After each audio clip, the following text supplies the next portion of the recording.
So guys, जैसा कि हमने पिछले एपिसोड में देखा, जियो यान ने किंगिंग और अपने भाइयों की मदद से टाइगर रेगिस्तान में उस सीक्रेट जगह को ढूंढ लिया जिसमें एवनली फ्लेम मौजूद थी। तभी वहाँ सेंट मर्सनरी ग्रुप भी आ गया जो उन्हें धमकाने लग गए थे, पर जियो यान ने अपनी मास्टर की फ्लेम का यूज करके मोचिंग को खत्म कर दिया, जिससे लुओबू बहुत डर गया। जियो यान किंगिंग और अपने भाई के कुछ साथियों के साथ उस सुरंग में कूद गया था। फिर अब हमें एक वॉइस बताती है कि पृथ्वी की गहराइयों में एक आग पैदा हुई जिसे अनगिनत बार पृथ्वी की आग से शुद्ध किया गया, जिससे ये फ्लेम फ्यूज्ड, कंप्रेस्ड और पॉलिश्ड हुई। ग्रीन लोटस फॉर फ्लेम की आत्मा बनने में 10 साल लगे, इसे आकार लेने में 100 वर्ष और कमल बनने में 1000 साल लगे। कमल बनने के बाद इसके हृदय में एक ग्रीन फ्लेम का जन्म होता है जिसे ग्रीन लोटस कोर फ्लेम कहते हैं। जियोयान अपने साथियों के साथ लगातार उस सुरंग से आगे बढ़ रहा था, मगर अंदर का रास्ता बहुत ही गर्म अग्नि से भरा हुआ था। इसके बावजूद भी किंग इंग के सेंसेस की वजह से ग्रुप आगे बढ़ता रहा। लगातार नीचे जाने के बाद जियोडिंग के सैनिक गर्मी सहन न करने की वजह से पीछे हटने लगे और अब सिर्फ जियोयान अपने भाई जियोडिंग और किंगलिंग के साथ आगे बढ़ रहा था। वो एक जगह पर पहुंचते हैं जहां चारों तरफ खोलता हुआ गर्म लावा होता है। जियोडिंग कहता है कि मैंने कभी नहीं सोचा कि रॉक डेजर्ट सिटी के नीचे इतनी भयानक जगह छिपी हुई होगी। जियोयान कहता है कि वास्तव में यह अंडरग्राउंड वर्ल्ड शानदार है। डिंग कहता है कि आगे कोई रास्ता नहीं है, अब हम क्या करेंगे। जियोयान अपने डोक्यू विंग्स को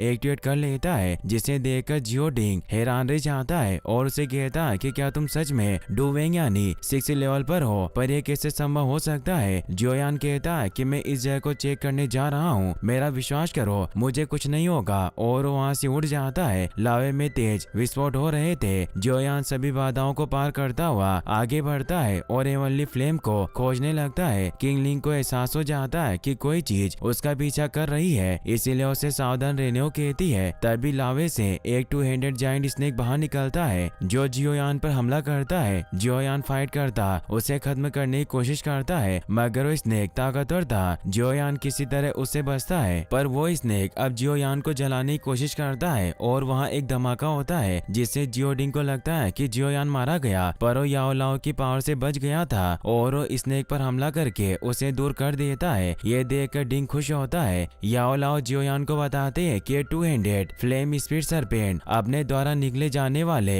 लावे को भोजन की तरह इस्तेमाल करते हैं, जिससे इसे विकसित होने में आसानी होती है। ये कुछ ही समय में एक रैंक 6 जादुई जानवर में विकसित हो सकता है जिसका सामना एक डुहांगी कर सकता है। वो सरपेंट जियोयान के चारों तरफ अपनी खास टेक्निक से हमला करता है, मगर जियोयान उससे बच जाता है, जिससे वो सरपेंट अब किंगलिंग की तरफ बढ़ने लगता है ताकि उन्हें खत्म कर सके। जियोडिंग किंगलिंग को प्रोटेक्ट करता है, मगर वो सरपेंट के हमले से दूर गिर जाता है। सरपेंट किंगलिंग को मारने के लिए आगे बढ़ता है, मगर तभी किंगलिंग की आंखें ग्लो करने लगती है और वो सरपेंट किंगलिंग के साथ बॉन्ड हो जाता है। तभी जियोयान भी वहां आकर उस सरपेंट पर हमला करके उसे लावे में गिरा देता है। किंगलिंग जियोयान को बताती है कि मुझे पता है कि एवनली फ्लेम कहाँ है, और वो उस सरपेंट को वापस ऊपर बुलाती है। इससे जियोयान डर जाता है और वापस उस पर हमला करने लगता है। किंगलिंग उसे रोककर बताती है कि अब हम पर हमला नहीं करेगा, इनके साथ मेरा एक कनेक्शन बन गया है। याओलाओ जियोयान को बताते हैं कि किंग के पास triple jet snake flower pupils power है। ये पावर केवल मनुष्यों और सांप जाति की संतानों में ही दिखाई देती है और इस पावर की वजह से ये सरपेंट इस लड़की के साथ सील हो गया है, जिसे चाहकर भी कुछ नहीं कर सकता। किंगलिंग जियोयान को बताती है कि सरपेंट ने मुझे बताया हेवनली फ्लेम यहाँ लावे के नीचे है। जियोयान अपने मास्टर की चिलिंग फ्लेम की मदद से लावे में नीचे जाने लगता है। काफी गहराई में जाने के बाद वो सरपेंट जियोयान को ग्रीन लोटस कोर फ्लेम के पास ले जाता है। जियोयान इससे खुश होता है। मास्टर बताते हैं कि green lotus flame heavenly flame में 19वें नंबर में आती है, जो अभी तुम्हारी पावर के लिए सर्वोत्तम है। जियोयान ग्रीन लोटस शेप में जाता है। मास्टर कहते हैं कि 1000 साल पुराना है, इसीलिए इसमें फ्लेम बन जानी चाहिए, पर वो देखते हैं कि उसमें कोई फ्लेम नहीं होती, जिससे वो परेशान और दुखी हो जाता है। वो सोचता है कि मैंने इसे पाने की इतनी कोशिश की, मगर फिर भी मैं इसे हासिल नहीं कर पाया। याओलाओ को वहाँ 7 रंग वाले सांप का स्केल मिलता है, जिससे वो समझ जाते हैं कि क्वीन मेडुसा ने ही यहाँ की लोटस कोर फ्लेम को हासिल किया है। जियोयान इसे डिसाइड करता है कि वो मेडुसा से ग्रीन लोटस कोर फ्लेम हासिल करके रहेगा। और इसी के साथ ये एपिसोड यहीं पर खत्म हो जाता है। गाइस, अगर आप इसका नेक्स्ट पार्ट भी जल्दी देखना चाहते हैं तो इस वीडियो को लाइक करने के साथ साथ साथ चैनल को सब्सक्राइब जरूर कर लें। Thanks for watching.